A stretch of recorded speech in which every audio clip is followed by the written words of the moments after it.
Hello everyone, it's wonderful to spend a few moments with you this afternoon. Thank you for watching. I'm here with lovely Mother Anne, and the two of us just really wanted to wish you all a very happy Easter after what I know has been a challenging term for many of us.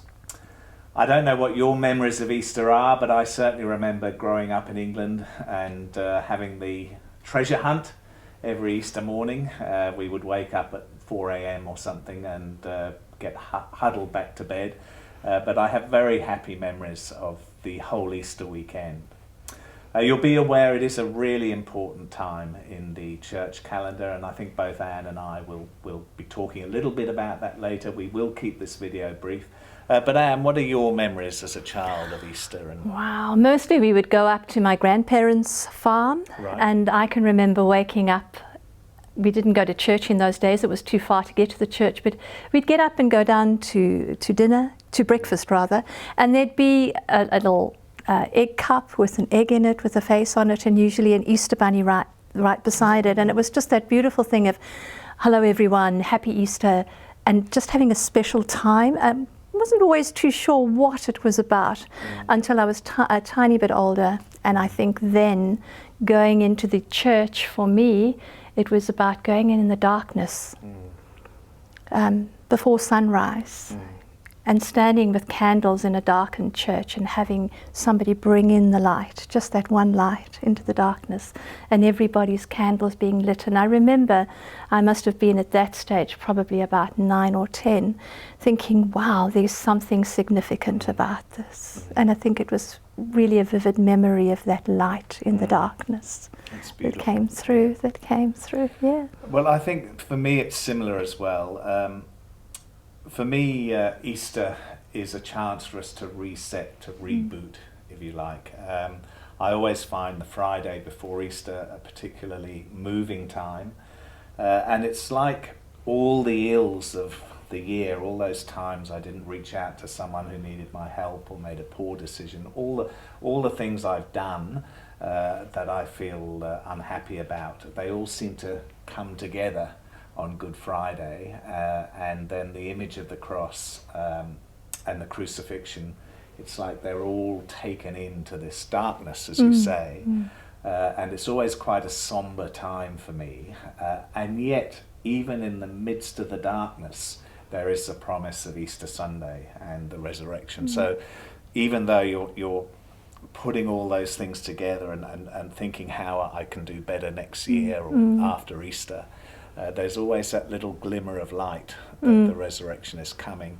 And Sunday is a very joyful day in the church calendar, and a very joyful day for me. And I think particularly this year, when you will be holed up with the people you love most in the world, it's such a good opportunity to really explore some of that new beginning that is available to every single person in your family. What could we be doing better as Easter Sunday comes? Yeah, I think growing up especially, the theory of Easter was very important. So it was the suffering of Christ, you know, what was done to him, the injustice of it all. But as I've got older, I think it's become more real, not in the sense of assimilating myself with the suffering, but rather being able to say, but what is it that Jesus actually put his arms out on that cross for? What was it all about? And it is about the love of Christ. It is about the connection of love.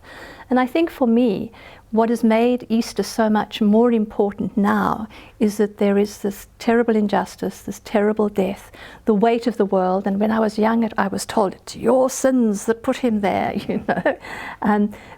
But that, important as it is not really what Jesus wants us to do. I think Jesus wants us to just live the resurrected abundant life. And for me, the resurrection now is not so much about the empty tomb as about what happens after that. And it is the resurrected Christ in me going out into the world, and me being open enough to be able to accept this incredible gift of grace into the world and then to extend it out somehow. And it just makes me so incredibly grateful every day. And of course, the more you're able to do that, the more real the resurrected Christ. The resurrected become, Yeah, yes, exactly we are so. his hands and his feet. Yeah. Yeah. So that is absolutely the gift of Easter, Easter for me. I love the Anglican Church, which has these little Easters. I think you've got them. I've got my bunny ears. You've got your, I've got mine too. That's the serious part over now, everyone. You can relax. And what I love about the Anglican Church is we always manage to change what are the ordinary eggs I have the ordinary eggs. to the extraordinary eggs, which reminds us of that whole new life, that whole new beginning, that transformative little butterflies on there that makes it all worthwhile. I'm a bit disappointed, Anne, because there's no chocolate in sight at all. No, there isn't. No, never mind. We've obviously grown up far too fast. So listen, just before we go, and please do have a really happy and restful Easter. We miss you all more than you could possibly imagine. But I would like to end by just sharing with you a very special group of young men and women, and that is our international students who are still here with us at school. And you might expect, because they're sort of holed up in lockdown, you might expect them to be a bit miserable and a bit negative. And when I see them around the school, they're always smiling, they're always happy, they're really looking after each other. And when I asked them if they'd like to wish you a happy Easter too, I'm delighted to say they said absolutely. So come and say Happy Easter, everyone. Happy Easters! Happy Easter. Happy Easter. Happy Easter, everyone. Hi everyone, Happy Easter! I didn't even have to bribe. Thank you all so much. All right, take care. God bless you all. And, have And a may you know wonderful great day. blessings this Eastertide, one and all, wherever you are. Amen. Thank you. Thank you.